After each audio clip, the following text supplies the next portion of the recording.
आप सभी को नमस्कार। बहुत बहुत शुक्रिया उन नए सब्सक्राइबर्स का जिन्होंने पिछले दिनों इस चैनल को ज्वाइन किया है। तहे दिल से आपका शुक्रिया अदा करता हूँ। और बाकी जो लोग हैं जो देख रहे हैं, अगर आपने अभी तक सब्सक्राइब नहीं किया तो प्लीज़ जरूर कीजिएगा। हमारी राम कथा कुछ दिन से डिसकंटिन्यू हो गई है। बहुत प्रेशर्स काफ़ी हो गए थे पीछे, तो उसकी वजह से समय नहीं मिलता था। आज सुबह जब राधा गोविंद देव जी के बारे में बात हुई तो सोचा कि आप सबको ये कहानी शेयर करूं। ये भी भगवान श्री कृष्ण की एक कथा है और उम्मीद करता हूं आप सबको सुन के जरूर पसंद आएगी। राजा कृष्ण भगवान कृष्ण के प्रपौत्र हैं वज्रनाभ जी। भगवान कृष्ण उस समय तक धरती छोड़कर जा चुके थे और वज्रनाभ जी की आयु उस समय 13 वर्ष थी। तो उन्होंने अपनी दादी से भगवान कृष्ण के बारे में, जैसे हर जगह होता है कि हम लोग अपनी दादी और नानी से कहानियां सुनते आते हैं, तो वज्रनाभ जी ने भी अपनी दादी से बहुत कुछ श्री कृष्ण भगवान के बारे में सुना था। तो इतना कुछ सुना था कि उनके मन में इच्छा हुई कि मैं तो देख नहीं पाया हूँ भगवान श्री कृष्ण को, तो कोशिश करता हूँ कि उनकी छवि में बना सकूं। तो उन्होंने सबसे पहले जो छवि बनाई भगवान कृष्ण की, वो बनाकर अपनी दादी को दिखाई और पूछा कि क्या भगवान कृष्ण ऐसे दिखते थे। तो दादी ने कहा नहीं, लेकिन जो इनके चरण हैं, यानी कि नाभि से नीचे का हिस्सा चरण कमलों तक का, वो कृष्ण भगवान जैसा दिखता है। ये सुन के फिर उन्होंने दूसरा प्रयास शुरू किया और दोबारा एक छवि बनाई। अब जो छवि बना के दादी को दिखाई तो दादी ने कहा कि नहीं, ये भी दिखते तो वैसे नहीं, लेकिन नाभि से और कंठ तक का जो हिस्सा है वो भगवान श्री कृष्ण जैसा दिखता है। वज्रनाभ जी ने अपना प्रयास नहीं छोड़ा, उन्होंने तीसरी छवि बनाई। इस बार देख के दादी बोली, हाँ, श्री कृष्ण भगवान का चेहरा बिल्कुल ऐसा ही दिखता था। तो ये जो उन्होंने 3 छवियां बनाई, ये धीरे धीरे कालांतर में लुप्त हो गई। लेकिन उससे पहले आपको बता दूं कि जो छवि थी जो नाभि से लेके चरण कमल तक श्री कृष्ण भगवान जैसी दिखती थी, उसका नाम है मदन मोहन।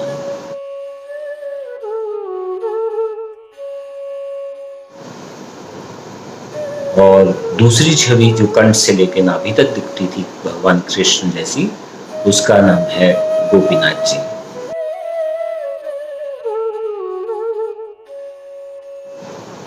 और तीसरी छवि जिसका चेहरा श्री कृष्ण भगवान से बिल्कुल मिलता है, उसका नाम है गोविंद देव जी।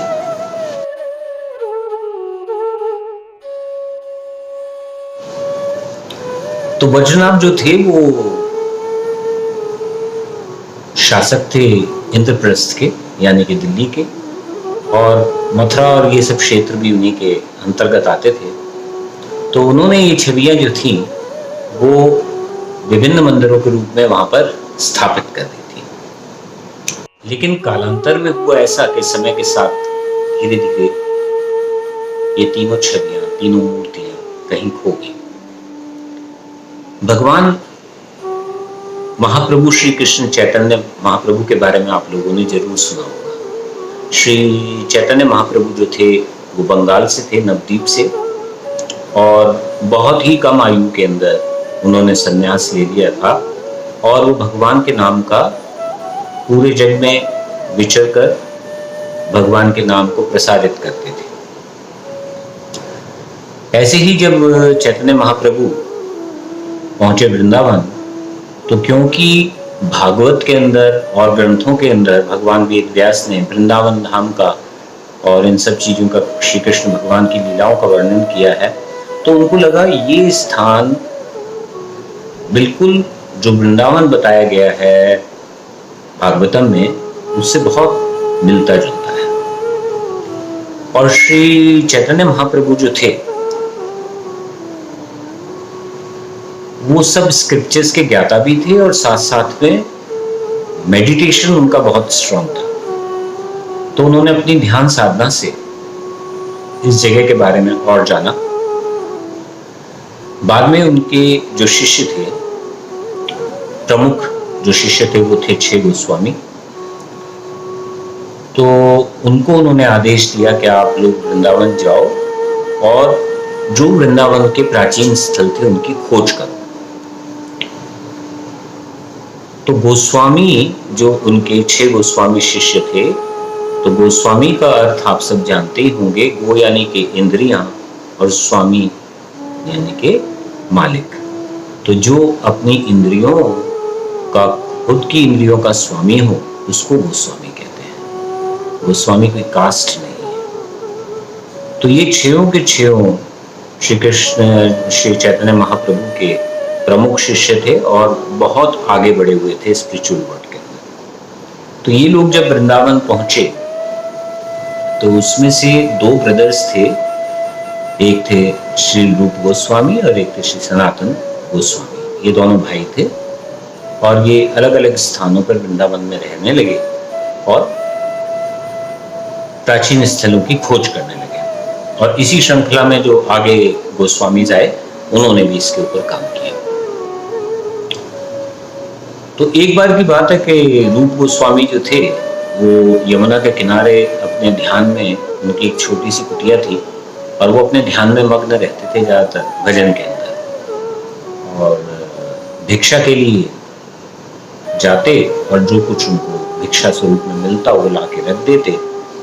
तो खाना जो था यानी रोटियों के रूप के अंदर वो वहीं बड़ा बड़ा सूखता रहता था, लेकिन वो अपने भजन में इतने मग्न रहते थे कि जब उनको विशेष जरूरत महसूस होती तो वो इस तरह से वो सूखी रोटियां खा लिया करते थे। और जब ये खत्म हो जाती थी तो दोबारा मधुकरी के लिए यानी कि भिक्षा के लिए निकल जाते थे।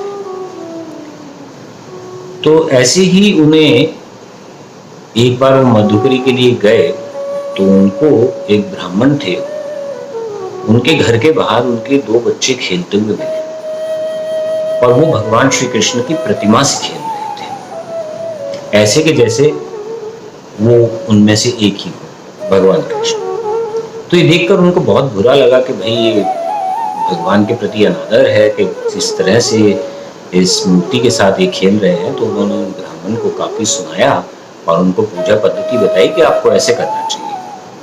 ये सब करके भिक्षा करके वो वापस लौट आए। रात को जब वो सो रहे थे तो उनके स्वप्न में भगवान आए तो उन्होंने कहा कि देखो रूप गोस्वामी, मैं तुमसे प्रसन्न नहीं, तुमने मुझे आज जो मेरे साथी थे उनसे दूर कर दिया, तुमने ब्राह्मण को पूजा विधियां बताई हैं जो मुझे बिल्कुल पसंद नहीं है।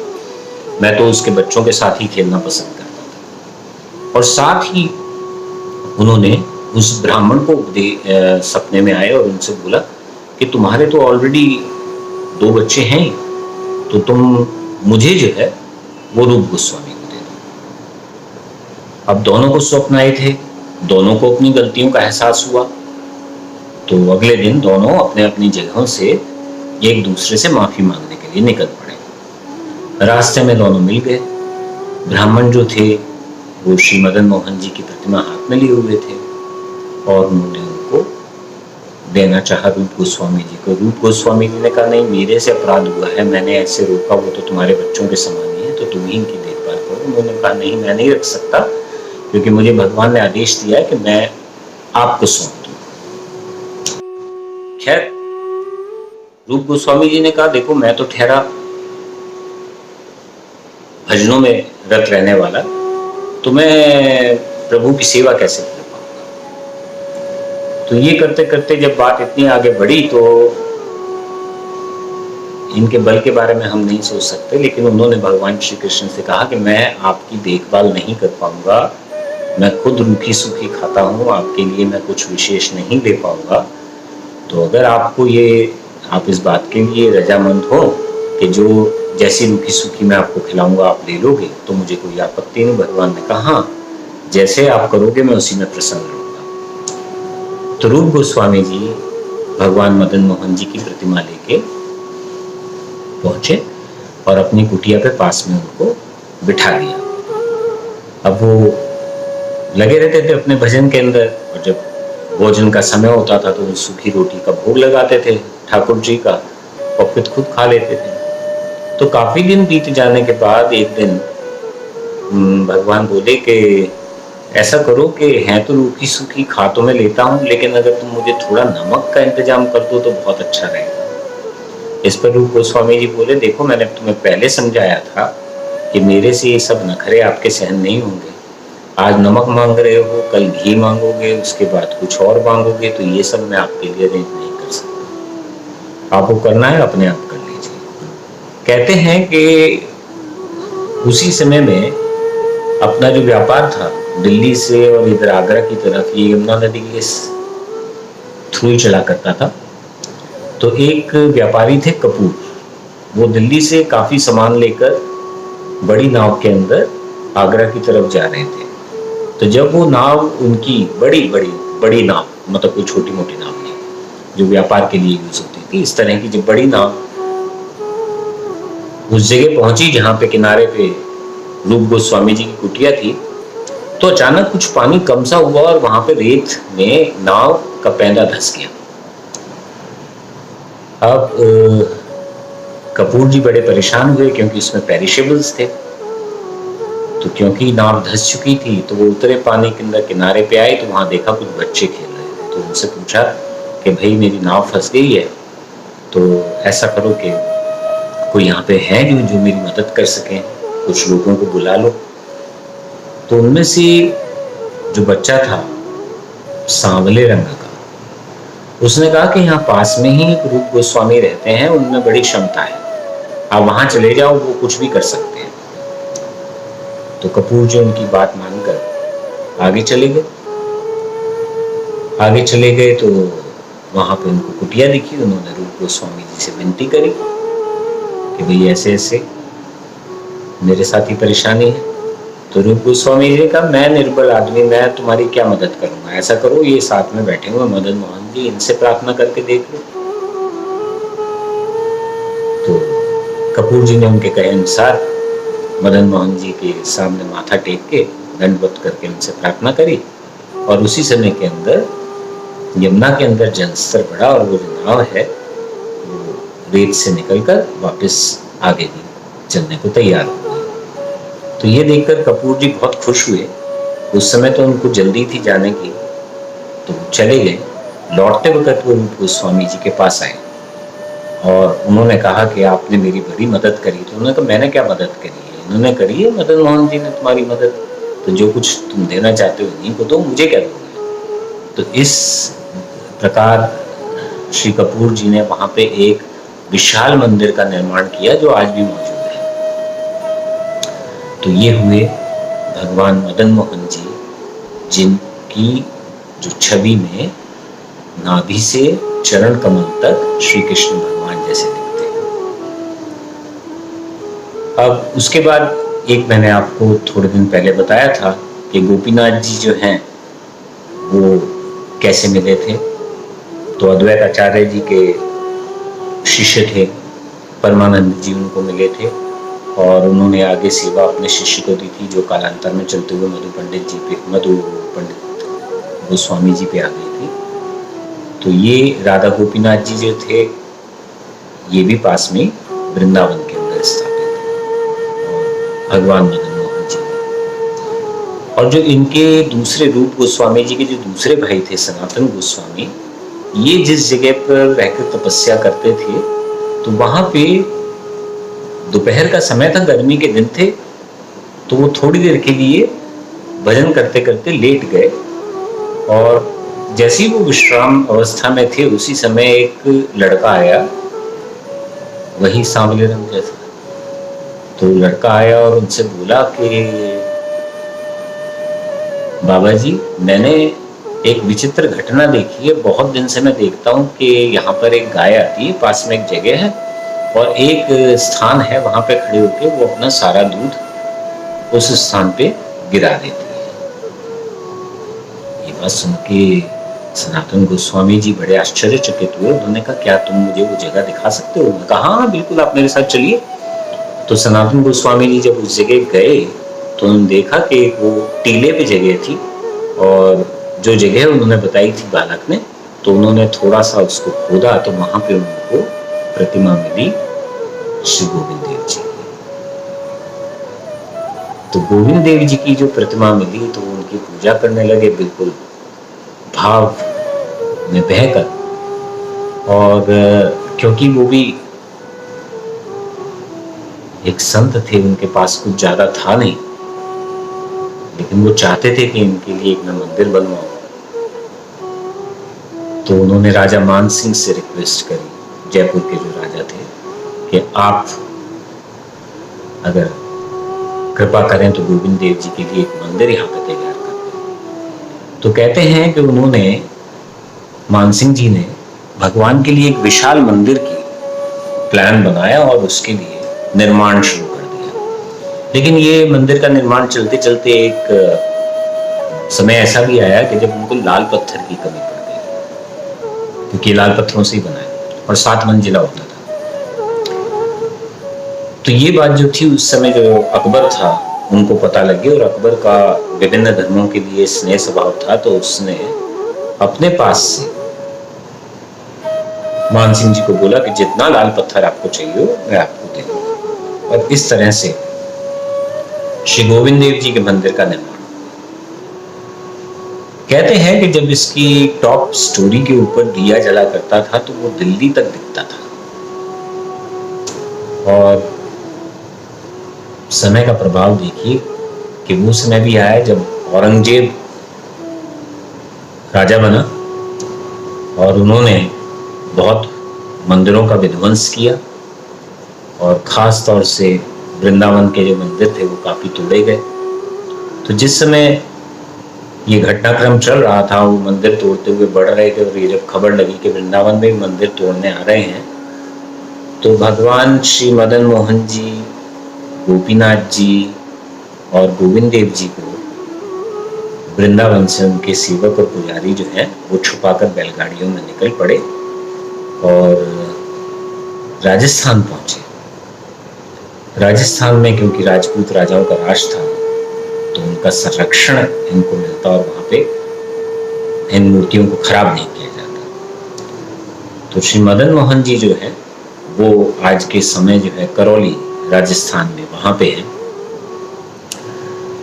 और भगवान श्री गोपीनाथ जी और श्री गोविंद देव जी ये दोनों जयपुर में हैं। श्री गोविंद देव जी की अगर आप प्रतिमा देखें तो बहुत बड़ी प्रतिमा है, और कहते हैं कि वो राजमहल से जहाँ पे वो रखी हुई, जहाँ मंदिर में जिसमें है उसका भी महल का एक नाम है जो राजा ने गोविंद देव जी को दे दिया था, वहां से उसके दर्शन होते हैं महल से सीधे। तो ये विचित्र कथाएं जो हैं भगवान से संबंधित समय समय पर जैसे पता लगती हैं तो आप लोगों से शेयर करता हूँ। अब इसमें एक मान्यता ये भी है कि अगर आप एक ही दिन के अंदर उसी ऑर्डर में, यानी कि चरण कमल से लेकर भगवान मदन मोहन जी के, फिर नाभि वाले हिस्सा भगवान श्री गोपीनाथ जी के, और फिर श्री गोविंद देव जी के जो मुखारविंद के दर्शन, ये तीनों दर्शन अगर आप एक दिन में कर लेते हैं तो आपके जीवन की बहुत बड़ी बड़ी समस्याएं खत्म हो जाती हैं, आपका मन भक्ति में लगने लगता है। मैं अभी तक नहीं कर पाया हूँ, फ्रैंकली स्पीकिंग। मैं मैक्सिमम 2 ही कर पाया हूँ, जो कि जयपुर में है, श्री गोपीनाथ जी और श्री गोविंद देव जी, इनके दर्शन कर पाया हूँ। और अगर ये तीनों दर्शन करने हो तो जैसे हम एक दिन पहले वृंदावन पहुंच जाए, वहाँ पे रात्रि विश्राम कर सुबह जल्दी 3 बजे 4 बजे जो भी करौली के लिए निकल जाए, करौली के दर्शन कर फिर जयपुर पहुंच जाए और बाकी के 2 दर्शन भी कर लें। तो आशा करता हूँ आपको ये कथा जो है भगवान के 3 रूपों की ये जरूर पसंद आई होगी। अगर आपको पसंद आई हो, आपको अच्छी लगी हो, तो कमेंट कर जरूर बताइएगा। धन्यवाद, बहुत बहुत धन्यवाद।